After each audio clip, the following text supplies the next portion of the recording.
झारखंड के विधानसभा चुनाव में बड़े उलटफेर हुए। एग्जिट पोल से लेकर धुरंधर राजनीतिक विश्लेषकों की दलील, तर्क, सब कुछ चुनाव परिणाम ने उलट कर रख दिए। इंडिया गठबंधन को अप्रत्याशित और बड़ी जीत मिली तो भाजपा को करारी हार। भाजपा आसू का गठजोड़ काम नहीं आया तो भाजपा के सब नैरेटिव हवा में ही रह गए।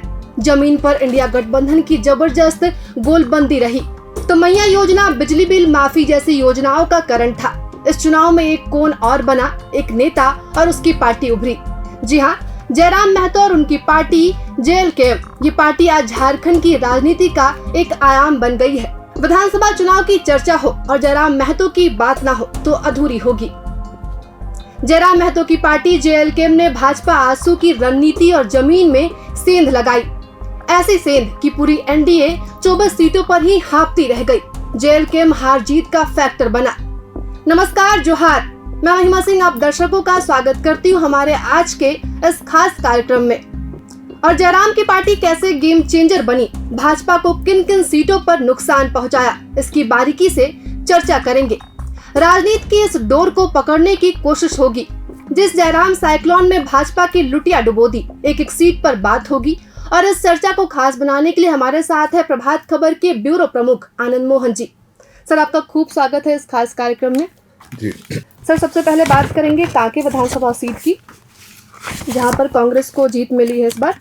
और ये सीट भाजपा पिछले 34 वर्षों से जीतती रही थी और इस सीट पर भाजपा को 968 वोट से हार का सामना इस बार करना पड़ा है। वही यहाँ पर जेएलकेएम को 25,965 वोट इस बार मिले हैं। बात करें इस बार चुनाव परिणाम की तो कांग्रेस को इस बार कांग्रेस को 1,33,499 वोट मिले हैं। वही भाजपा को 1,32,531 वोट मिले, जबकि जयराम महतो की पार्टी को 25,965 वोट मिले हैं। जीत का अंतर की बात करें तो 968 है। तो सर, अगर हम समझने की कोशिश करें कि 2019 में क्या परिणाम रहा भाजपा को लेकर या बाकी पार्टियों को लेकर, और जयराम महतो के आने से इस बार कितना फर्क पड़ा विधानसभा चुनाव में? देखिए, ये जो कांके विधानसभा का जो सीट है वो जैसा आपने भी बताया 34 वर्षों का सीट है। 1990 से लगातार भाजपा जीतती रही है 2019 तक लगातार।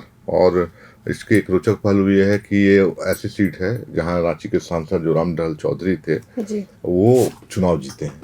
1969 में और 72 में वो भारतीय जनसंघ से चुनाव जीते थे। बाद में रामदयाल चौधरी यही रांची लोकसभा सीट से 5 बार एमपी रहे। तो समझ लीजिए कि रामदयाल चौधरी जो रांची से भाजपा जिनको 5 बार सांसद बनाती है, उनकी ये सीट रही थी कांके। तो बहुत परंपरागत सीट रही थी। और जब पूरे झारखंड के अंदर सेफेस्ट सीट की बात होती है कि भाजपा किन सीटों पर जिसके मतलब लोग चुनाव पर बहुत ज़्यादा ये नहीं गुना भाग करते हैं कि वो सीट निकल ही जाएगी, बहुत अप्रत्याशित है। लेकिन जो इस बार चुनाव में हुआ 2024 में, वो 25,000 के वोट लाना जेएलकेएम का इस विधानसभा चुनाव में सबको चौंकाया। क्योंकि मतलब जो एक खास वर्ग का वोट था कांके में, वो एकदम सीधे तौर पर शिफ्ट कर गया। और इसका सीधा फायदा कांग्रेस को जाता हुआ दिखा। क्योंकि कांग्रेस भी जब पिछले बार 2019 के हम चुनाव परिणाम की बात करें, आंकड़े मेरे पास हैं, तो कांग्रेस पिछले चुनाव में लगभग 90,000 वोट लाई थी। और आप जैसा बता रही हैं कि इस बार 1 लाख समथिंग, तो वो मैंने 10,000 11,000 वोट का वृद्धि है। लेकिन जो कांग्रेस ने अपना वोट बढ़ाया, वो वोट से, और भाजपा जो इस बार चुनाव में जितना वोट लाई वो भी 1 लाख पार कर रही है। और बहुत सिंपल मार्जिन से 900 के करीब मार्जिन से ये सीट निकला है। तो जो 25,000 का जो डैमेज हुआ है वो सीधे सीधे भाजपा को डैमेज हुआ और भाजपा को यहाँ करारी शिकस्त मिली। दूसरे विधानसभा की बात करें तो सर टुंडी है। इस सीट पर झामुमो को जीत मिली है और इस सीट पर पहले आसू जीत दर्ज कर चुकी है। इस बार भी चुनाव में आसू यहाँ से चुनाव लड़ रही थी। वही बात करें सीट पर झामुमो की जीत के अंतर से अधिक जेएलकेएम यानी जयराम महतो की पार्टी को वोट मिले हैं। 2024 के चुनाव परिणाम की बात करें सर तो झामुमो को इस बार 95,527 वोट मिले हैं, जबकि आसू को 69,924 वोट मिले। जबकि यहाँ पर जेएलकेएम यानी जयराम महतो की पार्टी को 44,464 वोट मिले हैं। और जीत की अंतर का बात करें तो जीत का अंतर यहाँ 25,603 रहा। 2019 से जोड़कर अगर देखें तो उस टाइम क्या स्थिति थी और इस बार जयराम महतो के आने से यहाँ पर टुंडी विधानसभा में क्या अंतर देखने को मिला? टुंडी विधानसभा एक किस्म से ये जेएमएम की परंपरागत सीट रही है, ऐसा नहीं है। लेकिन यहाँ पर 1969 में हमको लगता है सत्यनारायण दुधानी जो थे वो मतलब 69 में पहली बार भारतीय जनता पार्टी, भारतीय जनसंघ यहाँ भी चुनाव लड़ी थी। और जो हम लोग रामटहल चौधरी वाली बात कर रहे थे, जो भारतीय जनसंघ, वो जनसंघ यहाँ सत्यनारायण दुधानी लगे। बाद में फिर बाद में 85 में जाकर के बीजेपी से एमएलए बने थे। और ये बहुत महत्वपूर्ण सीट है, बहुत ऐतिहासिक सीट आप जिसको कह सकें झारखंड आंदोलन के लिहाज से। 1980 में इस सीट पर विनोद बिहारी महतो जीते थे और इस सीट पर एक किस्म से महतो वर्चस्व वाला सीट है ये। तो जेएलकेएम का आना तो स्वाभाविक था कि टुंडी में अच्छे वोट आते। और 2019 में 72,000 के करीब वोट मथुरा प्रसाद लेकर के आए थे, जो जीते थे पिछले बार। इस बार भी वही जीते हैं। और ये विक्रम पांडे थे बीजेपी से, उनको 46,893 वोट मिला था। बड़ा गैप था। सपा में जेवीएम से लड़े थे, उनको 25,427 वोट मिला था। और 37% वोट का मतलब ये स्टेक यहाँ पर बीजेपी का औसतन रहा है हमेशा। लेकिन इस बार जो आए आपके जेएलकेएम की तरफ से, तो भाजपा वहाँ पर जो भी टुंडी इस बार अलायंस में आंसू को गया था, तो आंसू वहाँ लाख कोशिश करने के बाद भी वहाँ से वो चुनाव नहीं टिका। तो उसको यहाँ पर जो डैमेज हमको दिख रहा है कि वो सीधी तौर पर भाजपा को। बेरमो विधानसभा की सर बात करें तो वहां पर भी इस बार कांग्रेस को ही जीत मिली है, जहां इस सीट पर कांग्रेस को लगातार दूसरी बार जीत मिली है। अनूप सिंह वहां से जीत कर आए हैं, जहां से जयराम महतो भी प्रत्याशी थे, पर वो वहां हार गए। और जेएलकेएम प्रमुख जयराम महतो भी चुनाव लड़ रहे थे, जैसा कि मैंने बताया, पर सीट पर वो दूसरे स्थान पर है और भाजपा तीसरे नंबर पर चली गई। यहाँ पर भी भाजपा को भारी नुकसान हुआ है जयराम महतो की पार्टी से। विधानसभा में वोट की बात करें तो कांग्रेस को यहाँ पर 90,246 वोट मिले, जबकि जयराम महतो की पार्टी को, यानी जयराम महतो जो प्रत्याशी थे वहां से, उनको 60,871 वोट मिले हैं। भाजपा को 58,352 वोट मिले और जीत का अंतर 29,375 रहा। तो इसको कैसे देखते हैं आप? और 2019 के चुनाव की बात करें तो वहां से जोड़कर क्या फर्क रहा इस बार? मतलब भाजपा तीसरे नंबर पर चली गई, जयराम महतो जो नए हैं उसके बाद भी वो मतलब भारी टक्कर दिए और भारी नुकसान पहुंचाया भाजपा को। बेरमो की सीट अप्रत्याशित मुझे नहीं लग रहा था, जो चुनाव भी था उस समय भी, क्योंकि जब जयराम महतो इस चुनाव पर आ गए ना लड़ने के लिए, तो फाइट कांग्रेस और उनके बीच ही होना था। क्योंकि जो वोट शेयर है जेएलकेएम का, शुरू चुनाव से ही नुकसान होता दिख रहा था भाजपा के लिए।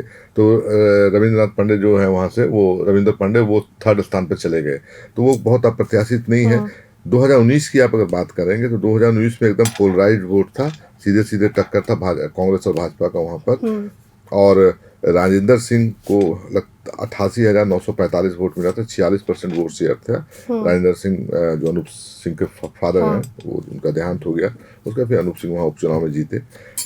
योगेश्वर महतो जो थे उनको 63,000 वोट मिला, तो बड़े मार्जिन के साथ 2019 का भी चुनाव राजेंद्र सिंह निकाले थे। लेकिन जयराम के आने के बाद जो भी इस बार भी जो है वो मार्जिन मुझे हमको लगता है कि उसी कितना के आसपास है। आप 90 बता रही थी, उसका 60 कांग्रेस, हाँ 90,246, हाँ 90,246। और जयराम को कितना मिला? 60,871। हाँ, तो लगभग 30,000 का मतलब मार्जिन है। तो अच्छे मार्जिन से बेरमो में जीते, क्योंकि भाजपा वहाँ कोई वोट बहुत ज्यादा नहीं ला पाई और इनको लगता है हमको 58,000 3 जगहों पर शिफ्ट किया ये चुनाव। और इसमें अनूप सिंह का रास्ता मतलब निकल गया और बीजेपी को डैमेज हुआ है यहाँ पर जयराम से। जयराम बहुत वोट ले आए, 60,000 का वोट बड़ा वोट। यही देखिए चंदन कैरी सीट की बात करें तो यहाँ पर भी भारी नुकसान हुआ है भाजपा को। चंदन कैरी में बड़ा चेहरा हारा है। हाँ, इस सीट पर विपक्ष के नेता अमर बावरी हार गए और जेएलकेएम दूसरे स्थान पर रहा, यानी कि जयराम महतो की पार्टी। भाजपा को तीसरे स्थान पर चली गई भाजपा, जो कि बहुत बड़ी बात है। मतलब अमर कुमार बावरी हार गए और तीसरे स्थान पर जाना। चंदन कैरी में वोट की बात करें सर तो झम्मू को यहाँ पर 90,027 वोट मिले हैं, जबकि जयराम महतो की पार्टी जेएलकेएम को यहाँ पर 56,294 वोट मिले। वही भाजपा को 56,091 वोट मिले हैं और जीत का अंतर 33,733 रहा। तो यहाँ पर कैसा आप देखते हैं? मतलब जो कि भाजपा तीसरे नंबर पर चली गई, जयराम महतो की पार्टी दूसरे नंबर पर रही और मतलब भारी नुकसान हुआ है यहाँ। तो अमर बावरी का वाकई में तीसरे स्थान पे जाना इस चुनाव में बड़ा चौंकाने वाला चुनाव था। और ये उम्मीद खुद अमर बावरी को भी नहीं होगी कि हमको मतलब जेएलकेएम में इतना बड़ा कमाल करने जा रहा है कि उसको लगभग कितना वोट आया जेएलकेएम को? 56,000 का बहुत वोट था जेएलकेएम को। चूंकि हम देख रहे हैं कि जो ये 2019 का जो चुनाव है तो अमर कुमार बावरी को 67,000 वोट आया था और उमाकांत रजक को 1528 वोट आया था। तो बहुत नैरो गैप था, बहुत ज़्यादा गैप नहीं था दोनों के बीच में। और 9-10 हज़ार का वोट का मार्जिन था। तो अमर कुमार बावरी 2019 का भी चुनाव जीते थे, तो बहुत टफ सिचुएशन से ही जीते थे, मतलब बहुत इजी वेव नहीं था उनके लिए। 2014 में उनका मार्जिन जरूर ज़्यादा था। 2014 जब मोदी वेव था, तो अमर कुमार बावरी लगातार 2 बार वहाँ से चुनाव जीते। और वही उमाकांत रजक जो आंसू से उनको पिछली बार फाइट दिए थे 2019 में, इस बार उनके लिए फायदेमंद रहा जेएमएम ज्वाइन कर लेना। और चूंकि जेएलके में जिस तरह से वहाँ वोट काटे, वो मतलब जबरदस्त किस्म का वोट है। और ये वाकई में चंदन क्यारी में बहुत कमाल किया जेएलके ने, और जिससे भाजपा को बड़ा यहाँ पर नुकसान हुआ। वही निरसा विधानसभा सीट की सर बात करें तो जो जीते हैं अरूप चटर्जी जो माले से हैं, उन्हें 1,48,055 वोट मिले हैं। वही अपर्णा सेन गुप्ता जो बीजेपी से प्रत्याशी थी, उन्हें 1,03,047 वोट मिले। और अशोक कुमार मंडल जो जयराम महतो की पार्टी से थे, उन्हें 16,316 वोट मिले हैं। जीत का अंतर यहाँ पर 1,000 लगभग था। तो इस पर निरसा विधानसभा पर क्या जानकारी है? इस बार चुनाव का माहौल कैसा रहा? क्या बीजेपी को कितना नुकसान पहुंचा? निरसा में हमको लगता है कि अपर्णा सेन गुप्ता में अगर देखें और अरूप चटर्जी, इन दोनों के बीच पिछला 2-3 चुनाव में मुकाबला होते रहा है। और अपर्णा सेन गुप्ता जो भी इसमें है, बीजेपी में है, इस बार जो बीजेपी के चुनाव लड़ी, उनका भी माने वामपंथ से ही बैकग्राउंड रहा था। वो फॉरवर्ड ब्लॉक से 2005 में चुनाव जीती थी, और ये एमसीसी से जीतते थे। इस बार एमसीसी और माले का मर्जर हो गया है, तो ये माले के उम्मीदवार थे अरूप चटर्जी इस बार। पिछला चुनाव जो 2019 का था, उसमें लगभग 90,000 वोट आया था अपर्णा सेन गुप्ता को, और वो 42% वोट स्टेक के साथ थी वहाँ पर पिछले बार चुनाव में। और जब एमसीसी से, जो अभी इस बार माले से लड़े हैं चुनाव, एमसीसी से अरूप चटर्जी लड़े थे, तो 63,000 का वो उनको वोट आया था। और जेएमएम से अशोक कुमार मंडल थे, उनको लगभग 4700 के करीब वोट आया था। तो ये जो सीट है, ये अपर्णा, जैसे मैंने बताया, अपर्णा सेन गुप्ता और इनमें, तो इस बार जो हार जीत का अंतर है वो बहुत ही मार्जिनल था, 1,000-1,500 के करीब। लेकिन वहाँ भी जेएलके ने 16,000 के लगभग वोट ला करके, मतलब एक खास वर्ग का उनके पास वोट शिफ्ट कर गया, और बीजेपी के अपर्णा सेन को भारी नुकसान हुआ और वो चुनाव हार गए। यही दिख रहा है साफ तौर पर। तो इस चर्चा को हम समाप्त कर रहे हैं, पर इससे पहले हमारे साथ इस चर्चा में जुड़े हैं हमारे सहयोगी ग्राउंड से राकेश सिन्हा जी। राकेश सिन्हा जी, आपसे भी कुछ सवाल लेना चाहूंगी कि गिरिडीह विधानसभा में लगातार भाजपा को दूसरी बार हार का सामना करना पड़ा है, तो इसके पीछे वजह क्या रही और जयराम महतो इसमें कैसे फैक्टर बने? वही डुमरी विधानसभा, गिरिडीह विधानसभा और बाकी जगहों पर जयराम महतो की पार्टी के आने से क्या माहौल रहा और क्या असर देखने को मिला? देखिए महिमा, जेएलकेएम जो जयराम की पार्टी है, उससे यहाँ पर नवीन आनंद चौरसिया चुनाव लड़ रहे थे, जिनको यहाँ पर 10,662 वोट हासिल हुआ। और जिन्होंने अपनी जीत दर्ज कराई है, सुदिव्य कुमार सोनू जो जेएमएम से प्रत्याशी रहे हैं, उन्हें 93,179 वोट हासिल हुआ है। और भाजपा के निर्भय कुमार साहबादी को 89,341 वोट हासिल हुआ। अगर हम यहाँ पर हार जीत के अंतर को देखें तो भाजपा की जो हार हुई है मात्र 3,838 वोट से भाजपा के प्रत्याशी श्री साहबादी की हार हुई है। हम कह सकते हैं कि जेएलकेएम के चुनावी मैदान में आने से इसका खामियाजा भाजपा को भुगतना पड़ा है। हम गिरिडीह विधानसभा क्षेत्र को अगर 3 भाग में बांटें, गिरिडीह शहरी भाग हुआ, गिरिडीह मुफस्सिल भाग हुआ और गिरिडीह पीरटाड़ का इलाका। गिरिडीह के पीरटाड़ के इलाके में जयराम की पार्टी जेएलकेएम को अच्छा वोट हासिल हो सका है। यहाँ पर लगभग 7,214 वोट जेएलकेएम के प्रत्याशी को मिला।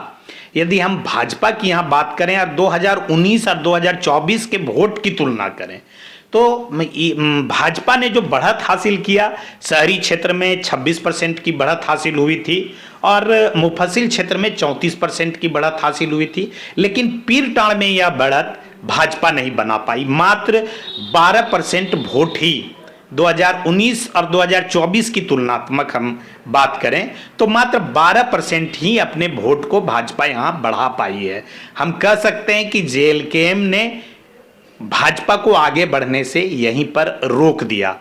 अगर ये जेएलकेएम के प्रत्याशी चुनावी मैदान में नहीं होते तो निश्चित रूप से 3,838 वोट के अंतर को पाटना बहुत ज़्यादा उसके लिए मेहनत करना था, ऐसी बात नहीं थी। और इस इलाके में जो वैश्य वोटर हैं और खासकर महतो वोटर हैं वो हमेशा से भाजपा को वोट देते रहे, लेकिन इस वोट पर कहीं ना कहीं जेएलकेएम सेंधमारी करने में सफल रही, जिसके कारण भाजपा को यहाँ हार का सामना करना पड़ा। तो इस चर्चा में इतना ही, फिर मिलेंगे नए चर्चा में नए विषय के साथ। इस पूरे चर्चा में हमने आपको ग्राउंड रिपोर्ट से रूबरू कराया, साथ ही हमारे लिए खास बातचीत के लिए हमारे साथ जुड़े थे प्रभात खबर के ब्यूरो चीफ आनंद मोहन जी। हमने इस पूरे चर्चा में आपको बताया कि भाजपा जहां विधानसभा चुनाव 2024 में हार गई है, उसमें जयराम महतो कैसे कितने बड़े फैक्टर बने और जयराम महतो के आने से भाजपा को कितना नुकसान हुआ और भाजपा सत्ता से कैसे दूर रही। शुक्रिया।